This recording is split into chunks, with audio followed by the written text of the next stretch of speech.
So এই যে দেখো, এইটা হচ্ছে সোসাইটিটা, হাই রাইজ বিল্ডিং। আমাদের ফ্লোরটা হচ্ছে 13। এবার বলি যে কেন এই ফ্ল্যাটটা আমরা নিয়েছি।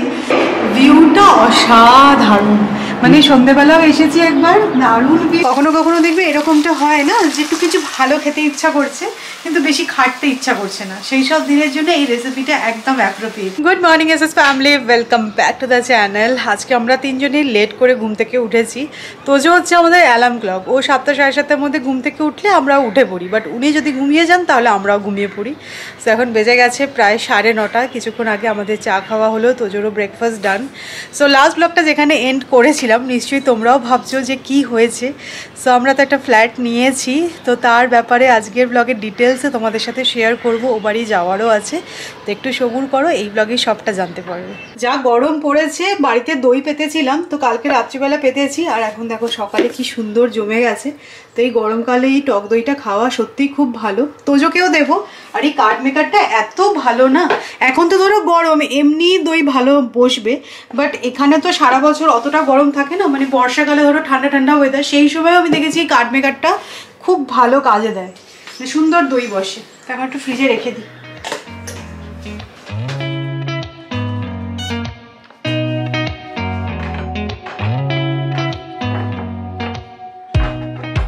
কালকের এই ব্যাটারটা কিছুটা বেঁচেছে, তো আজকে এটা দিয়ে আমরা আমাদের ব্রেকফাস্ট সারবো। আর কালকে জন্য তো এটা বাইরে রেখে দিয়েছিলাম, কিছুটা ফার্মেন্ট হয়েও গেছে।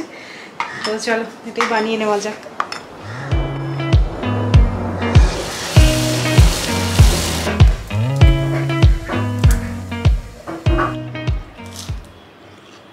কালকের থেকেও বেটার, দারুণ হয়েছে। আজকে আমার লাঞ্চে সেরকম কোনো ব্যাপার নেই, যা আছে মোটামুটি সৌরভের হয়ে যাবে। আর আমি যেন তো অনেক সময় ভাবি যে আজ থেকে আমি একটু খাওয়া দাওয়া কন্ট্রোল করব, ডায়েট করব। সেটা কীরকম হয় বলো তো, 1-2 দিন কন্টিনিউ হয়, তারপরে ওই যেমন চলছে সেরকমই চলে। তারপর সবটাই নিজে হাতে করতে হয়, তো সৌরভের জন্য একরকম রান্না, আমার জন্য আবার আলাদা রকম রান্না, সেটা আর হয়ে ওঠে না। তো ঠিক আছে, আজ থেকে আবার একটু স্টার্ট করছি, মানে সকালের দিকটা নয়, ভাতটা আর খাবো না। তো ভেবেছি আমার জন্য একটুখানি ডালিয়ার খিচুড়ি বা ডালিয়ার ভাতে ভাত বানিয়ে নেবো। মারা থাকতে থাকতেই এই বেল গাছটা দেখি, তোমাদেরকে বলেছিলাম একটা কথা, যে দেখো গাছটা কিনে এনেছি তো একদম গাছ ভর্তি ফুল। এই ফুলগুলো জড়ে গেলে জানি না আর ফুল হবে কি না, বাট দেখো কথাটা শুনে মনে হয় ওর অভিমান হয়েছিল। কত কুঁড়ি হয়েছে শুধু দেখো।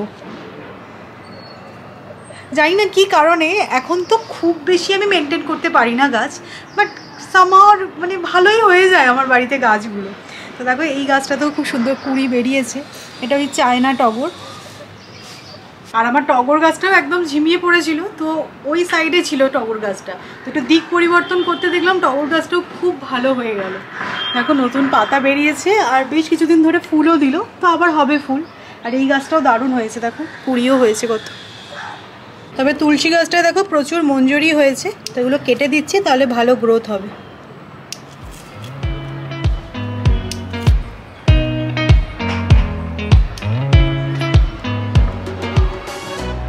আমার বাড়িতে এই দুটো আচার যা ভালো হচ্ছে আর যা ভালো মজেছে কি বলবো। এটা হচ্ছে আম তেল, আর এটা মারা এনেছিল আমের আচার। এটা অলমোস্ট শেষ হয়েই গেছে, আমি রোজই একটু একটু করে খেয়ে ফেলি। হেভি এই দুটো হয়েছে।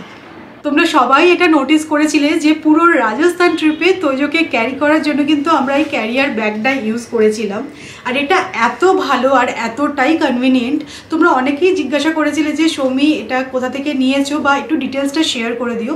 তো ভাবলাম যে তোমাদের সাথে এই প্রোডাক্টটার ব্যাপারে ডিটেলসটা শেয়ার করে দিই। এটা হচ্ছে লাভল্যাব রয়্যাল হিপ ক্যারিয়ার। এটা এত ভালো, শুধুমাত্র রাজস্থান ঘুরতে গিয়েই নয়, আমরা যেখানেই ঘুরতে যাই না কেন এই ক্যারিয়ার ব্যাগটা কিন্তু আমরা ইউজ করি। আর আমাদের তো খুব সুবিধা হয়, আর তোজো দেখেছি একদম কমফোর্টেবলি বসে। এই ক্যারিয়ারটা কিন্তু ইউজ করা ভীষণই ইজি, মানে তোমরা নিজেরাই কিন্তু এটা ওয়্যার করতে পারবে, তাই জন্য মানে কোনো হেল্প লাগবে না। তোমরা বেবিকে নিয়ে ইজিলি এটাতে ক্যারি করতে পারবে, আর যেখানে সেখানে খুশি ঘুরতে যেতে পারবে। লাভল্যাবের রয়্যাল হিপ সিট বেবি ক্যারিয়ারটা ভীষণই লাইট ওয়েট আর স্কিন ফ্রেন্ডলি। এর সুপিরিয়র প্যাডিং এনশিওর করে লেসার স্ট্রেন আর optimal neck and shoulder support. এই ক্যারিয়ারের প্যাডেড ওয়েস্ট বেল্টটাও কিন্তু অ্যাডিশনাল সেফটি আর সাপোর্টের জন্য আইডিয়াল। এই হিপ সিট ক্যারিয়ারটা যথেষ্ট স্পেসিয়াস, যাতে বেবিরা কমফোর্টেবলি বসতে পারে। আর এই ব্যাক সাপোর্টটাও সুপিরিয়র ব্রিদেবল ফ্যাব্রিক দিয়ে তৈরি, বেবিদের ডেলিকেট স্কিনের কথা মাথায় রেখে।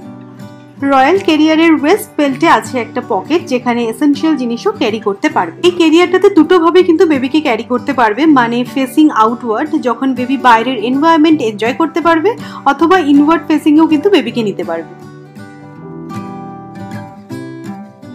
এখন অবধি তোমরা যারা যারা এরকম হিপ ক্যারিয়ার ট্রাই করোনি, অবশ্যই আমার কথা শুনে একবার ট্রাই করে দেখতে পারো। আর বেবিও একদম কমফোর্টেবলি যেহেতু বসে, তাই জন্য কোনোই অসুবিধা হবে না, আর তোমার বেবিকে ক্যারি করতেও অনেকটাই সুবিধা হবে। তো লাভ ল্যাপের রয়্যাল হিপ ক্যারিয়ারের লিঙ্ক আমি ডেসক্রিপশনে দিয়ে দেবো, তোমরা চেক আউট করে নিও। তো এখন থেকে আমাদের আবার একটা নতুন অ্যাড্রেসও আছে। তো এখন দেখো রেডি হয়ে আমরা তিনজনই একটু বেরোচ্ছি, ঘন্টাখানেকের মধ্যেই ফিরে আসবো, তারপরে তোজোকে এসে লাঞ্চ করাবো। তো কিছু টুকটাক কাজ আছে, সেগুলো করাতে হবে, তার জন্যই মেনলি যাচ্ছি এখন। কালকে আমি আমাদের এখানে 100 টাকায় 3টে ডাব বলাতে তোমাদের কমেন্টসগুলো জাস্ট পড়ছিলাম। কেউ কেউ তো বলেছে কলকাতায় নাকি এখন এক একটা ডাব 80 টাকা করে, না এখানে 33 টাকায় মোটামুটি পাওয়া যাচ্ছে। আর জলও কিন্তু কম নয়, এটা আমি কালকে এনেছি, দেখো তোদের জন্যই মেনলি আনা। 180 ml জল আছে, ভালোই।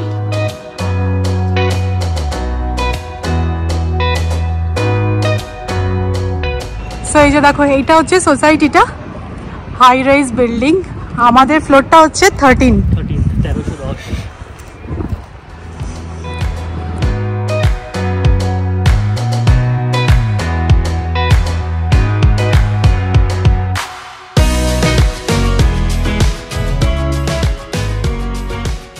এই ফ্ল্যাটটা আমার এক টাকা কেন পছন্দ হয়েছিল বলতো? যেহেতু এটা 13 ফ্লোরে, ভিউটা অসাধারণ। মানে সন্ধ্যেবেলাও এসেছি একবার, দারুণ ভিউ, পুরো সিটি ভিউটা দেখো, আর পাহাড়ও দেখতে পাওয়া যাচ্ছে দূর থেকে। মানে সন্ধ্যেবেলার ভিউটা আরো ভালো ইনফ্যাক্ট, কেননা ঠিক এই জায়গাটাতে সানসেটটা হয় আর আকাশটা বেশ ম্যাজিক্যাল লাগে। কি হয়েছে অবশ্যই জানিও আমাদের নতুন ফ্ল্যাটের ভিউটা তোমাদের কিরকম লাগলো। এবার বলি যে কেন এই ফ্ল্যাটটা আমরা নিয়েছি। তোমরা মাঝে হয়তো দেখবে যে আমরা কিন্তু প্রচুর ফ্ল্যাট সার্চ করছিলাম, তো হওয়ার পরে আমাদের মনে হয়েছিল যে 2 BHK ফ্ল্যাটটা আমাদের জন্য একটু ছোট। তো আমরা সার্চ করছিলাম basically 3.5 BHK 4 BHK flat, but সেটা ইনিশিয়ালি আমাদের জন্য পসিবল হচ্ছে না। তো আমরা সেই প্ল্যানটা কিছুদিনের জন্য ড্রপ করেছি। হ্যাঁ, সেটাও খুব তাড়াতাড়ি হবে আমি জানি, কারণ বলে না যে তুমি যেটা ভাববে, তুমি যেটা স্বপ্ন দেখবে, সেটা ডেফিনেটলি একদিন না একদিন হবেই। আর আমার মনে হয় তোজো হওয়ার পরে সব কিছু একটু প্ল্যান করে করা উচিত, ফিনান্সিয়ালি বলো বা লাইফের এই সমস্ত ডিসিশনগুলো বলো। তো সেটা যেহেতু এখনই হচ্ছে না, তো এই ফ্ল্যাটটা কিন্তু আমরা রেন্টে নিয়েছি। এটা আমাদের একটা রেন্টেড অ্যাপার্টমেন্ট। ফ্ল্যাটটা যেহেতু পুরো ফাঁকা, ভীষণ ইকো হচ্ছে, সো আমি ব্যালকানিতে আসলাম। তো যাই হোক, এই ফ্ল্যাটটা নেওয়ার পেছনে একটা রিজন আছে। তোমরাও ভাবতে পারো যে হঠাৎ করে তোমরা কেন একটা রেন্টেড অ্যাপার্টমেন্ট নিলে। তো এটা একদমই আমাদের বাড়ির কাছাকাছি, বলতে পারো 1 কিলোমিটারের মধ্যেই এই ফ্ল্যাটটা। আমরা সার্চ করছিলামও যাতে একদম কাছাকাছির মধ্যে হয়। সো দেখবে বাচ্চারা না একটু মা নেওয়াটা বেশি হয়। সৌরভ যখন কাজ করে তোজো খুব একটা ইন্টারফেয়ার করে না, বাট আমি যাই করি না কেন, মানে সেটা রান্না করি অথবা আমি আমার ল্যাপটপে কোনো কাজ করছি, যাই করছি না কেন, তোজো সবসময় আমার পেছনে পেছনে থাকে, সেটাই জেনারেলি হয়ে থাকে। তো একদিন কী হয়েছে, আমি ট্রাইপডে শ্যুট করছিলাম।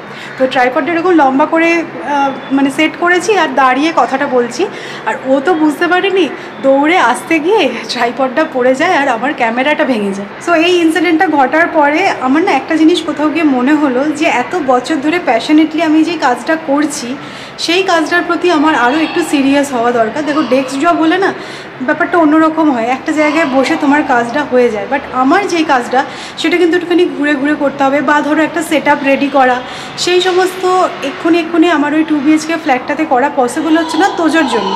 তোজোকে তো বকা যাবে না, কারণ বকলে এখন ব্যাপারটা কিছু বুঝতেই পারবে না। তো তাই জন্যই বলতে পারো একটা ছোট্ট স্টেপ আমি নিয়েছি, এটা পুরোপুরি আমার ডিসিশন। তো সেই কারণেই বলতে পারো আমি না একদম বাড়ির কাছাকাছি একটা ফ্ল্যাট খুঁজছিলাম, যাতে কিনা আমি একদম তাড়াতাড়ি চলে আসতে পারবো।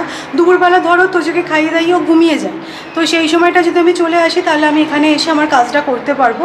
মেনলি তোমাদের বললামই যে আমার যেই কাজটা, সেখানে একটা সেট আপ রেডি করার ব্যাপার থাকে। তোমরা এখন অনেকেই আমাকে বলো যে সৌমি, তুমি তো আগে খুব সুন্দর মেকআপ ভিডিও শেয়ার করতে, এখন করো না কেন? কারণ ওই স্পেসটা আমি পাই না। তো এখানে সুন্দর সেট আপ রেডি করে আমার অনেক নতুনত্ব ভিডিও বানানোর প্ল্যান আছে, কন্টেন্ট ক্রিয়েট করার প্ল্যান আছে। তো সেগুলো তোমরা আস্তে আস্তে দেখতে পারবে। আর কি বলো তো, সৌরভের অফিস স্টার্ট হয় 6টা থেকে। তো আমি যদি চলে আসি, তারপরে হয়তো সৌরভও আসলো, এসে ওর এখানে অফিস করলো আর আমি চলে গেলাম, এরকমভাবে করা যাবে যেহেতু একদম বাড়ির কাছাকাছি। আর মাঝে মাঝে আমরা তিনজনেও আসবো। আমি ভেবেছি যে এখানে একটা সুন্দর চা বানানোর সেট আপ রাখবো, মাঝে মাঝে আমরা আসবো, এসে তিনজনেই একটু থাকলাম হয়তো, কারণ ফ্ল্যাটটা ভীষণ সুন্দর। আজকে আমি তোমাদেরকে ট্যুরটা শেয়ার করছি না, কারণ একদম ধুলো ধুলো হয়ে হয়ে আছে, ফ্ল্যাটটা অনেকদিন বন্ধ ছিল সেই কারণে। তো এগুলো পরিষ্কার টরিষ্কার করে তারপরে ডেফিনেটলি তোমাদের সাথে এই ফ্ল্যাটের ট্যুরটাও শেয়ার করে দেবো। আর আমার খুব ভালো লেগেছে যে নিজের কাজের উপর একটু সিরিয়াস হওয়া সবারই দরকার। এত বছর ধরে যে কাজটা আমি করছি তার জন্য একটা ছোট্ট ডেডিকেশন। আজকে মেইন যে রিজনে আসা সেটা হচ্ছে গিয়ে প্লাম্বিংয়ের কিছু কাজ ছিল, একজন ইলেকট্রিশিয়ানকে রেখেছিলাম, তারও কিছু কাজ ছিল। তো প্লাম্বার তো এসে সেই কাজ করে দিয়ে চলে গেছে। অ্যাকচুয়ালি এই বেসিনটা একটু প্রবলেম ছিল, এই বেসিনটা, তো সেটা ঠিক করার ব্যাপার ছিল, তো সেটা হয়ে গেছে। বাট ইলেকট্রিশিয়ান আসলো না, এখন ফোন করেছি বলছে সন্ধ্যেবেলা আসবো। ঠিক আছে, এখন আমরা চলেই যাই, সন্ধ্যেবেলা আসবো, আমি একাই এসে কাজটা করে নিয়ে যাবো। তো সৌমি যখন আমাকে বলেছিল ফার্স্ট টাইম যে এরকম একটা ফ্ল্যাট হলে ভালো হয় যেখানে ও কাজ করতে পারবে, তখন আমার কোথাও কি মনে হচ্ছিলো কী দরকার। তোমাদেরকে বলেও ছিলাম একদিন, হয়তো ব্লগে মনে থাকবে, গাড়িতে বসে আমরা দুজনে কথা বলছিলাম যে সৌমি একটা জিনিস চাইছে যেটা আমার মনে হচ্ছে না হলেও চলে। তো এরকম একটা মনোমালিন্য চলছিল। তারপরে গিয়ে কোথাও গিয়ে আমার মনে হয়েছে ব্যাপারটাতে আমি ভীষণ সেলফিশ হয়ে যাচ্ছি, যেটা হওয়ার একদমই দরকার নয়। কেননা সৌমি এতদিন ধরে ডেডিকেটেডলি এই কাজটা করছে, ওর একটা স্পেস হলেই ভালো হয়। তোমরা এখন বলতেই পারো একজন মেড রাখলেই তো হতো, তবে মেডের ওপর পুরোপুরি 100% তোজোকে ছেড়ে দিয়ে আমরা দুজনে বেরিয়ে আসবো, সেটা করতে আমরা কখনোই চাইনি। আমরা দুজনে ইকুয়ালি ডিস্ট্রিবিউট করে দিতে চাই তোজোর কাজটা। ওই জন্য মেড রাখার অপশানটা খুব একটা যে ছিল সেরকমটা নয়। তার থেকে মনে হয়েছে যে হ্যাঁ, একটা যদি আলাদা স্পেস থাকে আমাদের জগতের বাইরে, যেখানে এসে সৌমি নিজের কাজটা ডেডিকেটেডলি উইথ 100% কনসেন্ট্রেশন করতে পারবে, সেটাই বেটার হবে। আর হ্যাঁ, আমিও আমারও যখন কাজ এসে পড়বে, কোনো ইম্পর্টেন্ট মিটিং থাকবে বা কোনো একটা লেন্দি কিছু কাজ থাকবে, সেগুলো আমি এখানে এসে করতে পারবো। আমি এমন একজন মানুষ যে প্রফেশনাল কাজ নিয়ে এক্সাজারেশন খুব একটা পছন্দ করি না, মানে প্রচণ্ড ব্যস্ত, মানে মাথা তোলার সময় পাচ্ছি না, আর রাতের পর রাত জাগতে হচ্ছে, সেরকম এক্সাজারেশনে যেমন পছন্দ করি না, সেরকম কিন্তু ডেডিকেশনটাও খুব পছন্দ করি। মানে কেউ যদি কোনো কাজের জন্য এইটুকু ডেডিকেশন দেখাচ্ছে, আমার মনে হয়েছে যে সাপোর্ট করাটাই ইম্পর্টেন্ট। তো আমরা বেশ কিছুক্ষণ হলো বাড়ি ফিরে গেছি, আর তারপরে তোজোকে খাইয়ে দেখো আমি এখানে আমার ডালি আর ভাতে করে নিয়েছি। তো প্রথমে ভাবছিলাম যে আলু অ্যাড করব না, কারণ ডায়েট করলে তো আলুটা স্কিপ করতে, বাট কি বলতো আমি আলু খেতে এত ভালোবাসি যে মন থেকে আলুটাকে আমি স্কিপ করতে পারলাম না। কারা কারা আমার মতন অবশ্যই জানিও। তো এই গরমকালে না এই ভাত জিনিসটা যে খুব একটা ভালো লাগছে খেতে সেরকমটা নয়, বাট ঠিক আছে বানিয়েছি যখন খেয়ে নিচ্ছি।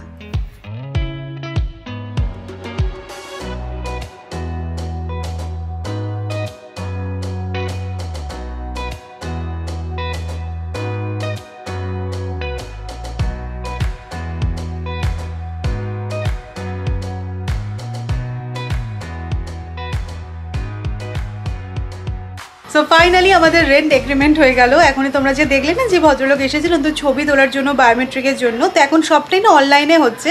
আমাদের যিনি ওনার সাথে কিন্তু ফেস টু ফেস আমাদের কখনই দেখা হয়নি, উনি থাকেন সাতারাতে। তো বাড়িতে এসেই এই কাজগুলো এখন হয়ে যাচ্ছে। আমি জানি না কলকাতাতেও এরকম সেম প্রসেস কিনা, বাট এখানে তো দেখলাম খুবই সিম্পল। কালকে গিয়ে আমরা শুধু ডকুমেন্টসটা সাবমিট করেছিলাম, দ্যাটস ইট। চাবিটা কালকেই পেয়ে গেছিলাম। তো আমরা এটা নো ব্রোকার থেকে নিয়েছি, কারণ আমি খুঁজছিলাম, আমার তো তাড়াহুড়ো সেরকম কিছু ছিল না। দেখো ব্রোকারের থ্রু দিয়ে গেলে কি বলতো অনেক প্রপার্টি হয়তো আরও দেখতে পারতাম, কিন্তু সেক্ষেত্রে কি হতো 1 মাসের রেন্ট পুরো চলে যেত ব্রোকারের যে, তো সেটা চাইছিলাম না। আর এটা শুধু একবার নয়, মানে ধরো আবার আমি রিনিউ করি যদি, তাহলে 11 মাস পরে গিয়ে কিন্তু আবার ওই ব্রোকারেজটা দিতে হবে। তো সেই জন্য আমার মনে হচ্ছিলো যে নো ব্রোকার থেকেই সার্চ করতে থাকি, আর খুব ভালো অপশানও পেয়ে গেছি। তো যাই হোক, অল ডান। তোমরা হয়তো বলবে এটা এমন কি বড় ব্যাপার, একটা বাড়ি ভাড়াই তো নিয়েছে, বাট এটা আমার জন্য অনেক বড় ব্যাপার। হ্যাঁ ডেফিনেটলি কোনোদিনও যদি নিজের বাড়ি কিনতে পারি সেটা তো আরও আনন্দের হবে, সেটা নিশ্চয়ই হবে, কিন্তু এটাতেও কিন্তু আমার খুব মজা লাগছে, আমার খুব ভালো লাগছে। এইসব করতে করতে বেজে গেছে প্রায় 7:30। আমাদের এখনও চা খাওয়া হয়নি, তো এখানে চা বসিয়ে দিয়েছি, কারণ সৌরভেরও একটা 8টা থেকে মিটিং আছে। তো চাটা দুজনে মিলে খেয়ে নেওয়া যাক। আর তোজোর ঘিটা শেষ হয়ে গেছিলো। আমি প্রথম থেকেই তোজোর জন্য এই বারোসির ঘিটাই ইউজ করি, এটা A2 ঘি। তো এটা একবারে 500 গ্রাম আনিয়ে নিয়েছি দেখো। আর আমার না বেশ খিদে পেয়ে গেছে, সকালবেলা তো ওই ডালি আর ভাত খেয়েছি, এখন কি খিদে লাগছে, তো ভাবছি একটুখানি মুড়ি মাখি।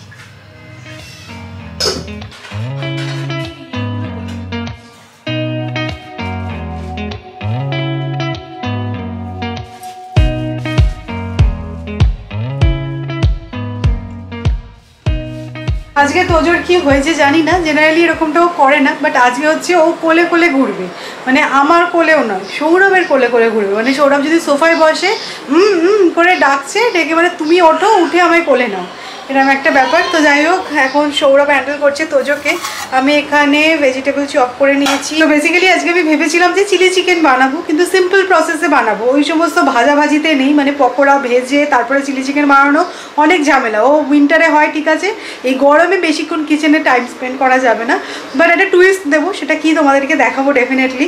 তো এই গরমে তোমরাও এটা ট্রাই করতে পারো, রুটি দিয়ে খেতে খুব ভালো লাগে। সবই কাটাকাটি হয়ে গেছে, শুধু রসুনটা কাটা হয়নি, রসুনটা কেটে নেবো। আর হ্যাঁ দেখো, এই যে কুর্তিটা দেখছো, এটা কুর্তি নয়, বেসিক্যালি এটা 2 পিস সেট। এটা আমি যোধপুর থেকে কিনেছিলাম। কটন মেটেরিয়ালের কত নিয়েছিল বলো তো? মাত্র 400 টাকা। এখন আমার মনে হচ্ছে যে আরও একটা দুটো আনলে হয়তো ভালো হতো। মেনলি হচ্ছে ফিটিংসটা খুব সুন্দর হয়েছে। তো আমি ভাবছিলাম 400 টাকায় কিরম হবে না হবে, তাই জন্য একটাই নিয়েছিলাম। ঠিক আছে, কি আর করা যাবে, নেক্সট টাইম আবার যোধপুর যেতে হবে। প্যানে রসুন ফোড়ন অ্যাড করছি। রসুনটা হালকা নাড়াচাড়া করে নিয়ে এর মধ্যে অ্যাড করে দেবো চিকেন পিসেসগুলো।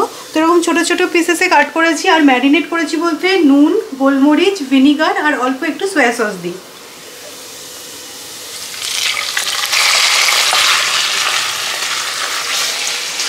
চিকেনের কালারটা দেখো চেঞ্জ হয়ে গেছে। এবার এর মধ্যে আমি পেঁয়াজ, ক্যাপসিকাম আর পেঁয়াজ পাতা অ্যাড করব। পেঁয়াজ আর ক্যাপসিকামটা এরকম স্কেলড করে কাট করেছি।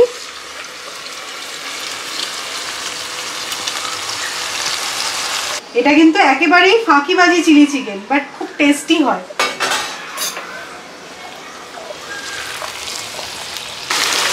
কিছুক্ষণের জন্য গ্যাসটাকে হাই ফ্লেমে রেখে ভালো করে ভাজা ভাজা করে নিয়েছি। এবার এর মধ্যে আমি স্বাদ মতো নুন অ্যাড করছি, আর তারপরে চাপা দিয়ে রেখে দেবো যাতে চিকেনটা সেদ্ধ হয়। চিকেনটা সেদ্ধ হতে খুব বেশিক্ষণ সময় তো লাগেনি। এবার এখানে একটা সস বানিয়ে নিয়েছি, এর মধ্যে চিলি সস, টমেটো সস আর সয়া সস অ্যাড করেছি, আর বেশ কিছুটা কাঁচা লঙ্কা কুচিয়ে দিয়ে দিয়েছি।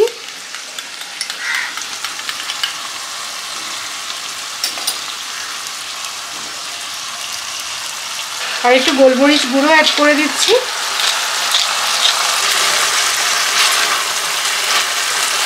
কখনো কখনো দেখবে এরকমটা হয় না, যে একটু কিছু ভালো খেতে ইচ্ছা করছে কিন্তু বেশি খাটতে ইচ্ছা করছে না, সেই সব দিনের জন্য এই রেসিপিটা একদম অ্যাপ্রোপ্রিয়েট। কিরম হয়? দারুণ, রুটি দিয়ে খেতে সত্যি ভালো লাগে। তো একটু ভালো করে নাড়াচাড়া করে নিয়েছি, জল কিন্তু আমি অ্যাড করিনি। এবারে একটা টুইস্ট অ্যাড করছি, সেটা হচ্ছে একটা ডিম আমি ফাটিয়ে এর মধ্যে দিয়ে দেবো, আর একটু নাড়াচাড়া করে নেবো যাতে ডিমের কোটিংটা চিকেনের গায়ে লেগে যায়। একদম রেডি।